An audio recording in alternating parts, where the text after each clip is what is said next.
اعوذ باللہ من الشیطان الرجیم، بسم اللہ الرحمن الرحیم۔ جی ناظرین کرام، ہمارا آج کا باب حضور اقدس صلی اللہ علیہ وآلہ وسلم کی تلوار کے بارے میں ہے۔ یہ ہمارا سبق نمبر 16 ہے۔ جی ناظرین، اگر آپ نے ابھی تک ہمارا چینل سبسکرائب نہیں کیا تو ہمارے چینل کو سبسکرائب کریں اور بیل کا آئیکن ضرور دبائیں تاکہ ہماری ہر نئی آنے والی ویڈیو سب سے پہلے آپ کے پاس پہنچ سکے، اور ہمارے چینل کو اپنے دوستوں کے ساتھ شیئر کریں، ہماری ویڈیوز کو لائک کریں اور کمنٹس کریں۔ اعوذ باللہ من الشیطان الرجیم، بسم اللہ الرحمن الرحیم۔ حضور اقدس صلی اللہ علیہ وآلہ وسلم کی تلوار کا بیان۔ اللہم صلی علی محمد وعلی آل محمد کما صلیت علی ابراہیم وعلی آل ابراہیم انک حمید مجید۔ اللہم بارک علی محمد وعلی آل محمد کما بارکت علی ابراہیم وعلی آل ابراہیم انک حمید مجید۔ حضور اقدس صلی اللہ علیہ وآلہ وسلم کی تلوار کا بیان۔ علماء کہتے ہیں کہ امام ترمذی رحمۃ اللہ علیہ نے انگوٹھی کے بعد تلوار کا اس لیے ذکر کیا کہ حقیقتاً اس سے ایک نظام العمل اور دستور سلطنت کی طرف اشارہ ہے کہ اول تبلیغی خطوط سلاطین کے پاس ارسال کیے جائیں، اگر وہ مسلمان ہو جائیں تو منافع دین و دنیاوی کے مالک ہیں ہی، ورنہ پھر وہ اور تلوار۔ حضور اقدس صلی اللہ علیہ وسلم کے پاس چند تلواریں رہیں، ان کے خاص نام تھے۔ سب سے پہلی تلوار معصور تھی جو وراثت میں آپ صلی اللہ علیہ وسلم نے اپنے والد سے پائی تھی۔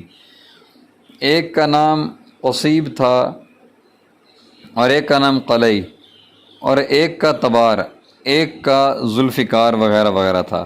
امام ترمذی رحمۃ اللہ علیہ نے اس باب میں 4 حدیثیں نقل فرمائی ہیں۔ حدیث نمبر 1 کے ترجمہ کا مفہوم ہے۔ حضرت انس رضی اللہ تعالیٰ عنہ فرماتے ہیں کہ حضور اقدس صلی اللہ علیہ وآلہ وسلم کی تلوار کے قبضہ کی ٹوپی چاندی کی تھی۔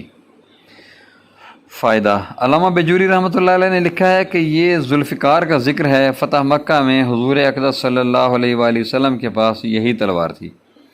حدیث نمبر 2 کے ترجمہ کا مفہوم ہے۔ سعید ابن ابی الحسن رضی اللہ تعالیٰ عنہ نے بھی یہی نقل کیا ہے کہ حضور صلی اللہ علیہ وآلہ وسلم کی تلوار کے قبضہ کی موٹ چاندی کی تھی۔ حدیث نمبر 3 کے ترجمہ کا مفہوم ہے۔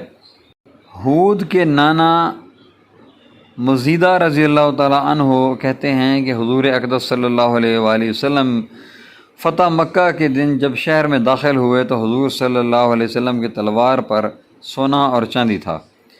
طالب جو اس حدیث کے ایک راوی ہیں وہ کہتے ہیں کہ میں نے اپنے استاد سے پوچھا کہ چاندی کس جگہ تھی، انہوں نے فرمایا کہ قبضہ کی ٹوپی چاندی کی تھی۔ فائدہ: تلوار میں سونا لگانا جمہور علماء کے نزدیک جائز نہیں ہے، اور اس حدیث سے اس لیے استدلال نہیں ہو سکتا کہ محدثین نے اس حدیث کو ضعیف بتایا ہے۔ علامہ طور پشتی رحمۃ اللہ علیہ فرماتے ہیں کہ اس حدیث سے استدلال نہیں کیا جا سکتا، اس لیے کہ اس کی سند قابل اعتماد نہیں ہے۔ البتہ چاندی کی ٹوپی وغیرہ جیسا کہ پہلی روایتوں میں آیا جائز ہے۔ کہتے ہیں کہ چونکہ سونا ناجائز تھا اس لیے راوی نے صرف چاندی کی تحقیق کی کہ کس جگہ تھی، سونے کو دریافت بھی نہیں کیا کہ کہاں تھا۔ حدیث نمبر 4 کے ترجمہ کا مفہوم ہے۔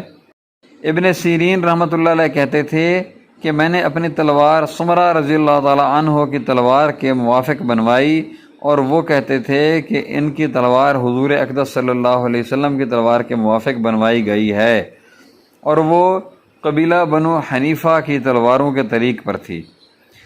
فائدہ: بنو حنیفہ عرب کا ایک قبیلہ ہے جو تلواروں کے عمدہ بنانے میں بہت مشہور ہے۔ یہ سب لوگ ایک کے بعد دیگرے حضور صلی اللہ علیہ وآلہ وسلم کے اتباع میں ویسے ہی تلواریں بناتے رہے۔ سبحان اللہ! کیا صحابہ کرام کا عقیدت تھی، کیا جذبہ تھا ان کا کہ حضور اقدس صلی اللہ علیہ وسلم کی ایک ایک سنت کو انہوں نے اپنے سینے سے لگایا۔ وما علینا الا البلاغ المبین۔ جزاکم اللہ خیر و احسن الجزاء۔